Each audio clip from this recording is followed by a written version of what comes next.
अस्सलामुअलैकुम बिस्मिल्लाहिर्रहमानिर्रहीम। Welcome back to my channel पढ़ो लर्न टुगेदर। उम्मीद है कि आप तमाम लोग खैरियत से होंगे। स्टूडेंट, आज जो हमारे पास पेपर हुआ था केमिस्ट्री क्लास 9 का, उसका आज हम लोग क्या देखेंगे, एमसीक्यूज़ की देखेंगे। ये बोर्ड ऑफ सेकेंडरी एजुकेशन का हैदराबाद का पेपर है, ठीक है, क्योंकि हैदराबाद, मीरपुर ख़ास, लाड़काना, कराची, तमाम जगह का पेपर एक साथ चल रहा है। तो तमाम के एमसीक्यूज़ भी मैं कोशिश कर रहा हूँ आपको बता सकूँ। जब पेपर हो जाता है उसके बाद मैं आपको इसका आंसर कीज़ बताता हूँ, ताकि आप बता सको कि आपके कितने एमसीक्यूज़ स्टूडेंट ठीक हुए हैं। तो चलो आज जो हैदराबाद बोर्ड के हम क्वेश्चंस को देख लेते हैं और देखते हैं कौन कौन सा होता है, ठीक है, उनका सही है। और मेरा टारगेट पेपर जो मैंने आपको प्रोवाइड किया था, तो अल्हम्दुलिल्लाह उससे काफ़ी सारे सवालात आपके बोर्ड के पेपर में आए हैं। तो which one is a alloy, आपने बताना है कि इसमें से कौन सा अलॉय है, ठीक है। तो हमारे पास ग्रेफाइट, मरकरी या स्टील या वाटर। तो हमारे पास option number C is steel is the correct option. Which one of the following is most penetrating, electron, proton, alpha particle या न्यूट्रॉन। तो student neutron is the correct option, ठीक है।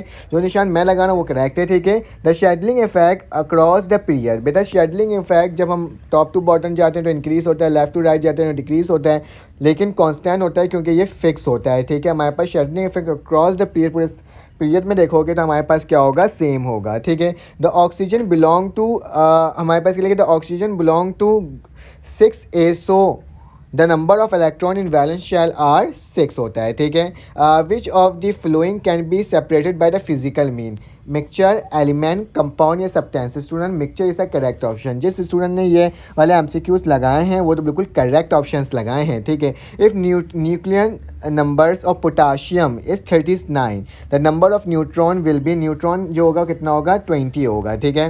Fourth and fifth period in periodic table are known as, student long period इसको कहा जाता है। A non metal atom from ion by loses electron, gain of electron, loses of proton, gain of proton. तो student gain of electron is the correct option. Student कोई ऐसे MCQ जो मैं आपको बताऊं और मुझसे गलती से क्या हो जाए, गलत लग जाए, तो आप कमेंट करके भी बता सकते हो स्टूडेंट कि सर ये आपने एमसीक्यूज देख लें कि ये एमसीक्यूज ये सही है या फिर ये सही है, तो मैं उसे वेरीफाई करके आपको बता दूंगा।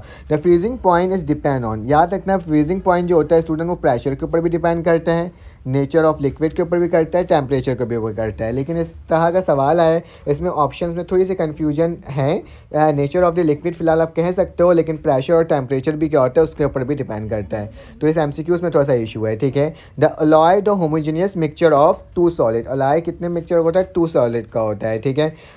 विच one metal belongs to alkaline earth metal, student barium जो होता है हमारे पास B A is the correct option.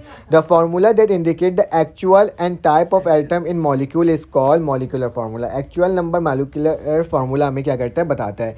Student अब देख लेते हैं हम लॉन्ग एंड शॉर्ट क्वेश्चंस कि इसके अंदर हमारे जो टारगेट पेपर था उससे क्या क्या है। फ्री रेडिकल का क्वेश्चन मैंने आपको प्रोवाइड किया था, शेल और सब शेल भी बताया था आपको, ठीक है।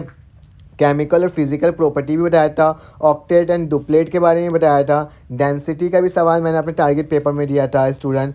साथ साथ explain the major component of solution भी दिया था, रिएक्शन, ऑक्सीडेशन और रिडक्शन रिएक्शन भी दिया था, रदरफोर्ड एटॉमिक मॉडल भी मैंने अपने टारगेट पेपर में दिया था, पीरियड एंड ग्रुप भी दिया था, differentiate between state of matter भी दिया था और हेलोजीन भी दिया था। स्टूडेंट तकरीबन 100% शॉर्ट से क्या है, सवालात बन के आए हैं। डिटेल द एम्पेरिकल फार्मूला और मॉलिकुलर फार्मूला अपने टारगेट पेपर में बताया था मैंने।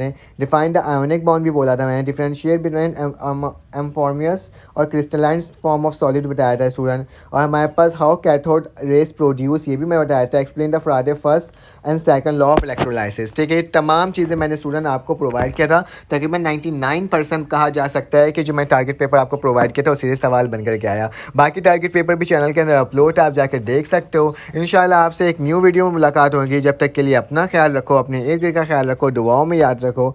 अल्लाह हाफ़िज़।